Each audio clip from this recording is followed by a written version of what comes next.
하나님의 은혜 안에서 일터의 사명을 감당하시는 그리스도를 동경하는 그동재 여러분, 주님의 이름으로 축복합니다.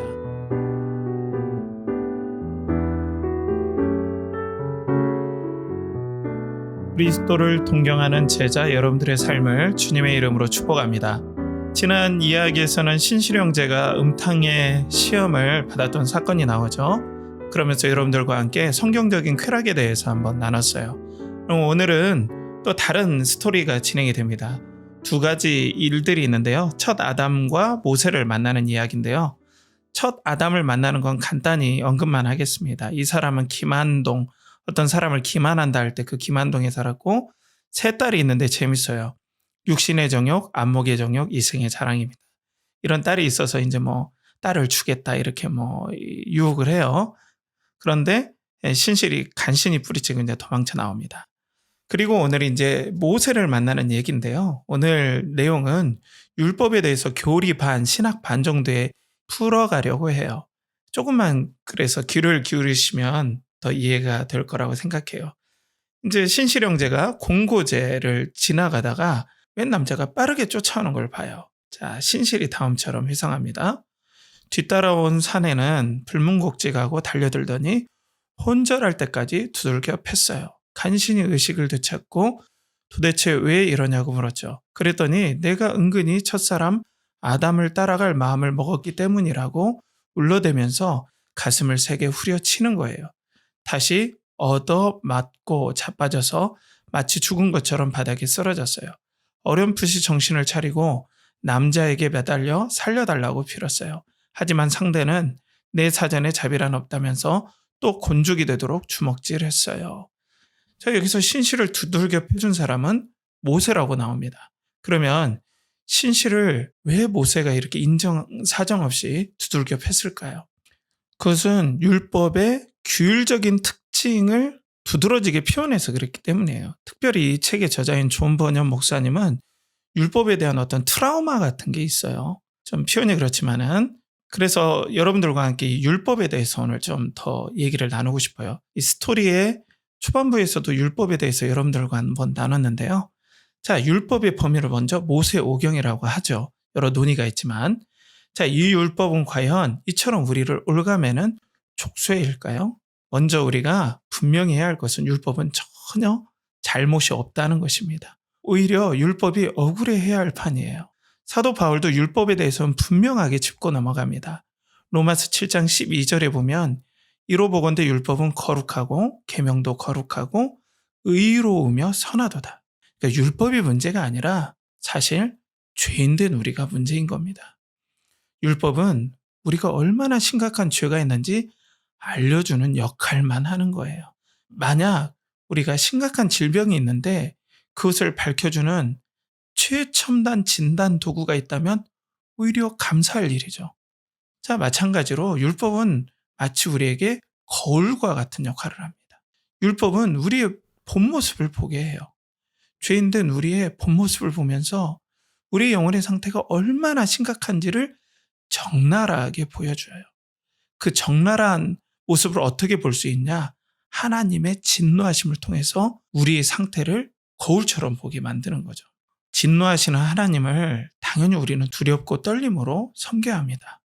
우리는 하나님의 거룩에 얼마나 대치되는 죄인인 것을 율법은 거울처럼 계속해서 우리에게 보여줘요.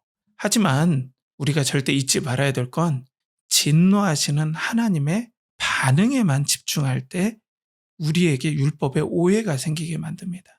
하나님은 절대 반응에 오류가 없는 분이십니다.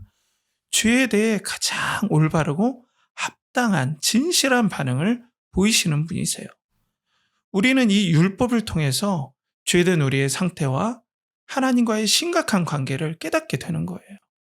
그래서 오히려 율법을 통해서 죄를 깨닫고 인지하고 각성하는 것이 은혜 중에 은혜임을 우리는 저번에 나눴죠.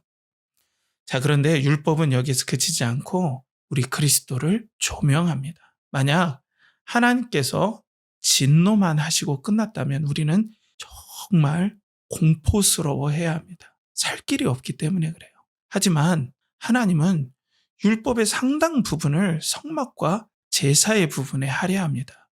이는 하나님께서 죄인의 상태를 밝혀주실 뿐 아니라 그들을 구원하시기를 원한다는 것을 진실하게 보여주는 거예요. 그래서 구원은 사랑을 전제로 합니다. 이걸 꼭 잊지 마셔야 돼요. 구원은 사랑이 전제가 됩니다. 율법에서 성막은 하나님께서 죄인에게 임하시는 사건을 보여주죠. 임마누엘의 사건이에요. 하나님께서 우리와 함께 하시는 예수 그리스도를 예표하는 결정적인 사건입니다. 그러니 율법을 통해 완전한 성막 되신 그리스도, 죄인된 우리를 위해 피 흘리시고 또 대신 진노받으시는 그 그리스도를 하나님께서는 보여주길 원하셨어요. 이 그리스도를 보내신 하나님의 사랑이 율법에 계시가 되어 있는 거예요. 율법은 모세의 폭력처럼 이렇게 그려지는 건 좀 번역 목사님에게 제가 좀 서운한 생각이 들 정도예요. 그래서 우리는 율법을 다시 봐야 됩니다. 율법은 분명히 죄인에 대한 하나님의 거룩하고 공정하신 진노를 말씀하고 있습니다. 그렇지만 그 진노를 그리스도께서 참 사람으로 이 땅에 오셔서 대신 받으신 십자가의 사건을 조명해 주죠. 그 십자가에서 우리는 주의 심각성과 하나님의 측량할 수 없는 자비와 사랑을 동시에 보게 되는 겁니다.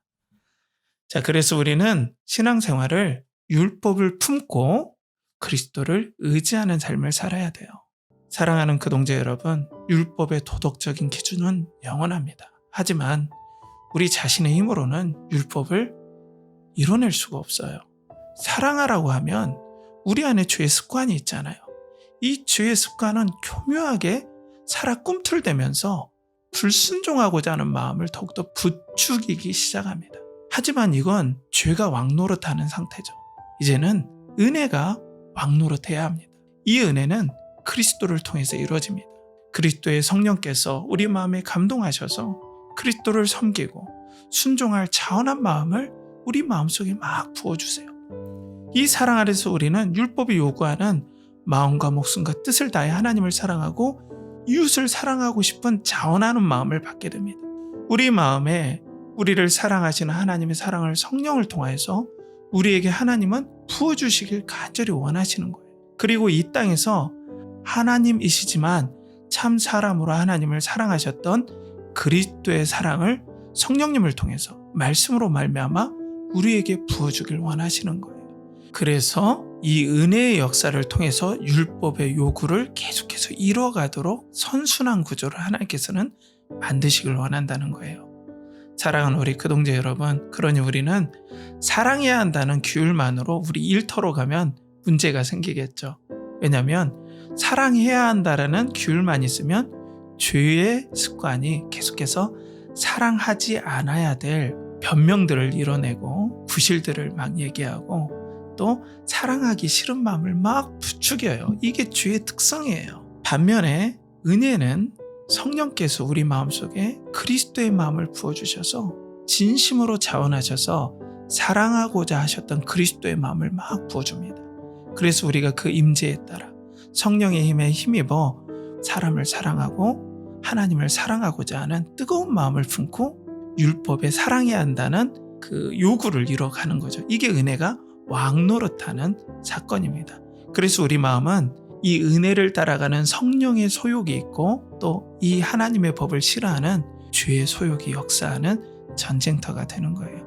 그런데 은혜의 소욕을 따라 순종하는 정도가 커지면 커질수록 이것이 성화의 사건이죠. 하나님은 여러분들을 너무나 사랑하시고 오늘도 은혜를 주시길 원해요.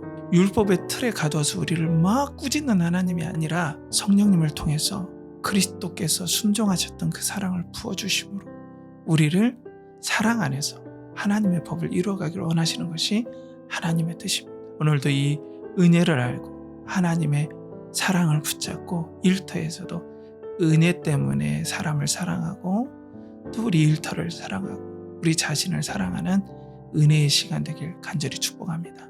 기도하겠습니다.